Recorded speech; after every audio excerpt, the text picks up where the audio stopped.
गर्मी में 5 अनाथ बहनों का बर्फ का फर्नीचर। अरे दीदी, बहुत गर्मी लग रही है, जल्दी से सत्तू का शरबत बना दो ताकि गर्मी को भगा दूं। हाँ दीदी। हाँ, बस बना रही हूँ। गरीब सलोनी जैसे तैसे सत्तू का शरबत बनाकर अपनी बहनों को पिलाती है तो चारों बहनें अजीब सा मुंह बनाती हैं।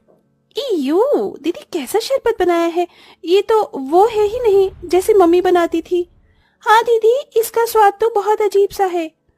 दीदी, ये सत्तू का शरबत नहीं है, ऐसे हम गर्मी में तरोताजा कैसे होंगे? ये तो मुझे आटे के घोल का लग रहा है। मम्मी होती तो हमें कितना अच्छा शरबत बनाकर देती थी, लेकिन अब हम अनाथ हो गए। मुझे माफ कर दो तुम चारों, तुम्हें तो पता है घर में कुछ भी ढंग का खाने पीने को नहीं है, सिर्फ खिचड़ी दाल थी, सत्तू नहीं था, इसलिए मैंने आटे के घोल को ही शरबत बनाकर दे दिया। सोचा था कि तुम्हें पता नहीं चलेगा, पर पता चल गया। मम्मी पापा के जाने के बाद सब कुछ बहुत मुश्किल हो गया है। दीदी ऐसे रो नहीं, आपको ऐसे देखकर अच्छा नहीं लगता। मुझे भी तुम लोगों को ऐसे परेशान करना अच्छा नहीं लगता। तुम जानते हो घर में पैसे नहीं हैं, ऊपर से गर्मी है। जब पैसे लाऊंगी तो सत्तू का शरबत बना दूंगी। भले ही हम अनाथ हो गए, लेकिन अपने आप को कभी अनाथ मत समझना। तुम्हारी बड़ी बहन हमेशा तुम्हारे साथ है। तभी चारों बहनें सलोनी के गले लग जाती हैं। कुछ देर बाद सलोनी अपनी बहनों के लिए ज्यादा पानी डालकर खिचड़ी बना देती है। एक पंखा था, वो भी चलना बंद हो गया था। ओहो, बस इसकी कमी थी, अब ये भी बंद हो गया। अब हम गर्मी में कैसे रहेंगे? हमारे घर में कुछ भी नहीं है, ना बेड, ना सोफा, ना कुर्सी, ना खुद को देखने के लिए शीशा, और ना ही फ्रिज, वरना हम बहुत ठंडा पानी पीते। ये गरीबी और गर्मी ने हम बच्चों की जान ले रखी है। दीदी, मुझसे ये पानी वाली खिचड़ी नहीं खाई जा रही। मुझे भी दीदी खाने का मन नहीं है, मेरे को अच्छा अच्छा खाना खाना है। कचौड़ी, पूरी, मटर पनीर, दाल मखनी, चावल, आइसक्रीम, कोल्ड ड्रिंक, ये सब हमें कब खाने को मिलेगा? देखो, ये सब खाने को जब मिलेगा जब मैं नौकरी करने चली जाऊंगी। तब तक थोड़ा सब्र कर लो, मैं आज ही काम देख कर आती हूँ। फिलहाल सब मेरे साथ बैठकर खाना खा लो। ठीक है दीदी। सलोनी अपनी बहनों के साथ बैठकर खाना खा लेती है कि तभी लाल लाल चींटियां उनके पास आ जाती हैं। दीदी देखो, लाल चींटियां कहीं काट ना ले। हमारे घर में कहां से आ गई? हमारे पास कुछ मीठा भी खाने को नहीं है। दीदी ने भगाओ ना। चिंता मत करो, तुम्हें ये काटेंगी नहीं। मैं अभी हल्दी डाल देती हूँ जिससे ये अंदर को ना आ पाए। फिर दीपा वहां पर हल्दी छिड़क देती है। इसके बाद चींटियां आना बंद हो जाती हैं। वहीं सलोनी भी धूप में परेशान होकर अपने लिए काम ढूंढती है, लेकिन कोई भी उसे काम नहीं देता। वो घर में घुसी ही थी कि इतने में सबसे छोटी बहन उसे पानी देने के चक्कर में मटका फोड़ देती है, जिससे सारा ठंडा पानी गिर जाता है। दीदी सॉरी, मुझसे गलती हो गई। मैं तो आपको ठंडा पानी देना चाहती थी, मटके का। अरे किंजल, तुम्हें ये करने की क्या जरूरत थी? मैं अपने आप ले लेती। अब हो गया ना नुकसान। ठंडा पानी पीने से भी हाथ धो बैठ गए। अब कुएं से पानी लाना पड़ेगा, और वो भी ठंडा नहीं होगा। इतनी प्यास लग रही थी। दीदी वो बहुत छोटी है, उसे कुछ मत बोलो, मैं कुएं से पानी ले आती हूँ। पर अब पानी रखेंगे किसमें? एक स्टील की बाल्टी है, उसमें ही रख लेंगे। सलोनी बिखरे हुए पानी की जगह को साफ करती है और दीपा कुएं से धूप में पानी लेने चली जाती है, जहां उसे बहुत पसीना आता है। पांचों अनाथ बहनों की जिंदगी में बिना माँ बाप के बहुत संघर्ष था। कभी खाने के लिए तो कभी पानी पीने के लिए। रहने की भी अच्छी जगह नहीं थी। जैसे तैसे बच्चे रह रहे थे, लेकिन अब तो घर का अनाज भी खत्म होने को आया था। फिर कुएं का गर्म पानी पीकर सलोनी बैठ जाती है। हे भगवान, एक तो मुझे काम भी नहीं मिल रहा, ऊपर से मटका भी टूट गया। अब मटका 40-50 रुपए का आएगा, कहाँ से पैसे आएंगे? हमारे पास पैसे नहीं है, और इस पानी से प्यास भी नहीं बुझ रही। दीदी, मम्मी पापा के जाने के बाद हमारे साथ क्या क्या हो रहा है?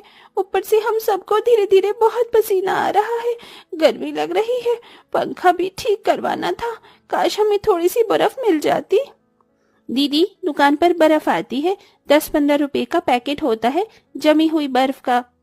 हमारे पास उतनी भी पैसे नहीं है रश्मि, वरना बर्फ डालकर बाल्टी में डाल देते तो ठंडा पानी पीने को हो जाता। तभी आरती अखबार लेकर सबकी हवा करने लगती है। थोड़ा थोड़ा दीदी, इसी से ही गुजारा कर लेते हैं। आज तो पता नहीं नींद भी कैसे आएगी। फिर रात हो जाती है। सलोनी अपनी छोटी बहनों को चूल्हे पर खाना बनाकर खिलाती है, जिससे घर में धुआं धुआं हो जाता है। रात में सब सो रहे थे कि अचानक से किंजल और रश्मि के ऊपर चूहा चढ़ जाता है, जिससे दोनों डरकर जाग जाती हैं।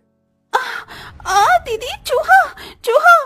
नहीं सलोनी, दीपा दीदी, चूहा नहीं था, वो कीड़ा था। हम जमीन पर सोते हैं, गर्मी में कीड़े भी तो आ सकते हैं। काश हमारे पास कोई बिस्तर होता। वैसे ही नींद नहीं आ रही थी और नींद उड़ गई। हे भगवान, अब कीड़े रात में कहाँ से आ गए। ऐसा करो, तुम दोनों मेरी जगह पर सो जाओ, मैं तुम्हारी जगह पर सो जाती हूँ। ठीक है दीदी। बड़ी मुश्किल से पांचों बहनों को कीड़े और चूहे के डर से नींद आती है। अगले दिन दीपा गर्मी से परेशान होती है तो किंजल को कुएं तक टहलने और थोड़ा पानी भरने के लिए ले जाती है। इतने में एक औरत 2 मटके लाती है, जिससे वो भरती है तो उसके एक फूटे हुए मटके से पानी निकल जाता है। हे भगवान, मेरे घर में बिल्कुल भी पीने का पानी नहीं है और इतनी गर्मी में दूसरा मटका मैं कैसे खरीदूंगी। मेरे पास पैसे भी नहीं हैं। काश ये मटका जुड़ जाता। अब एक मटका लेकर तो घर लेकर नहीं जा सकती। क्यों ना उनके थोड़े से टूटे हुए मटके को मैं ठीक कर दूं। पर कैसे दीदी? बस देखती जा। सुनिए आंटी जी, मैं आपके मटके को ठीक कर देती हूँ। सच में, अगर तुम मेरा मटका ठीक कर सकती हो तो कर दो। दीपा फौरन पेड़ के पास में से चिकनी मिट्टी उठाकर उसमें थोड़ा पानी मिलाकर मटके पर चिपका देती है और धूप में 15 मिनट बाद मटका सूख जाता है। अब पानी नहीं गिरेगा, आप पानी भरकर देख लीजिए। जैसे ही औरत अपने दोनों मटकों को भर लेती है तो खुश हो जाती है। अरे वाह, तुमने तो बहुत अच्छा किया गुड़िया, बहुत शुक्रिया। अब मैं चलती हूँ। सुरेखा अपने दोनों मटके लेकर चली जाती है और जब दीपा किंजल अपनी दूसरी बर्तन को भरती है तो किंजल को वहाँ एक बड़ा सा मटका दिखता है। दीदी देखो, ये मटका कहाँ से आया? अभी तक तो नहीं था।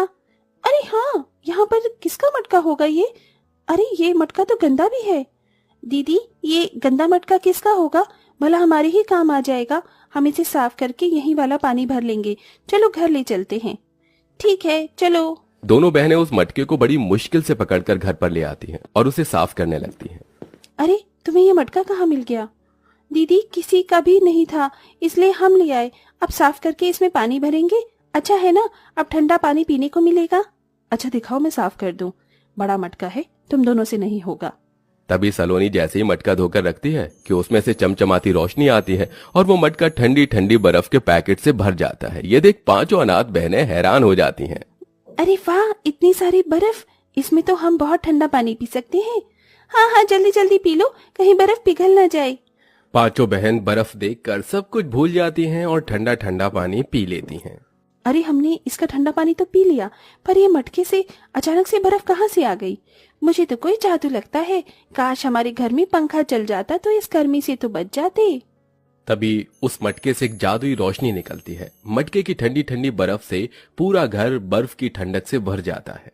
अरे वाह, अभी तो हमारे पसीने आ रहे थे, बहुत गर्मी लग रही थी, और तुमने देखा अभी एक जादू हुआ जिससे हमारा घर एक बर्फ की जैसी ठंडक दे रहा है। हाँ दीदी, ये तो सच में जादू निकला। और इस बड़े से जादुई मटके में बहुत सारे बर्फ के पैकेट हैं। इसे हम बेचकर इस गर्मी में पैसे कमा सकते हैं। अरे हाँ, ये तो मैंने सोचा ही नहीं। और उसके बाद हम कूलर लेंगे, एक बेड लेंगे। दीदी दीदी, मुझे नए कपड़े चाहिए और फ्रिज भी। दीदी, आप अकेले बर्फ बेचने मत जाना।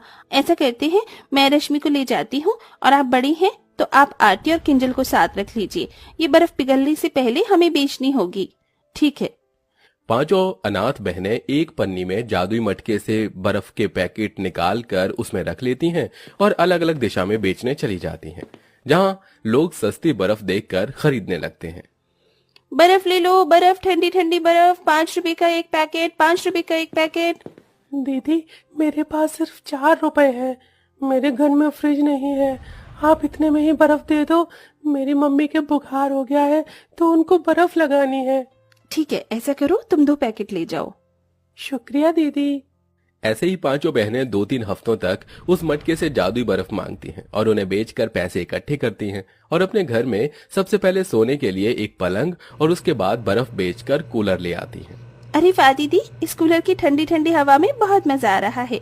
हाँ, ये तो है। अब हमें कीड़े भी नहीं काटेंगे क्योंकि हमारे पास फर्नीचर में हमारा सबसे पहले बेड आ गया। अब धीरे धीरे इस जादुई मटके से बर्फ को निकाल कर बेचेंगे और सोफा, फ्रिज सब कुछ ले आएंगे। हाँ हाँ दीदी, आज खाने में अच्छी चीज बनाई है ना आपने? हाँ, तुम सबके लिए मटर पनीर पुलाव और रायता। तो चलो दीदी, ठंडी हवा में बैठकर खाना खाते हैं। 1 मिनट, रायते में बर्फ डालने के लिए जादुई मटके से मांग लेती हूँ। हे जादुई मटके, हमें बहुत सारी बर्फ दे दो। दीपा के कहते ही जादुई मटके की रोशनी से बर्फ का पैकेट पूरा भर जाता है और वो अपने रायते में डालकर मजे और खुशी से कूलर की ठंडी हवा में खाना खाते हैं।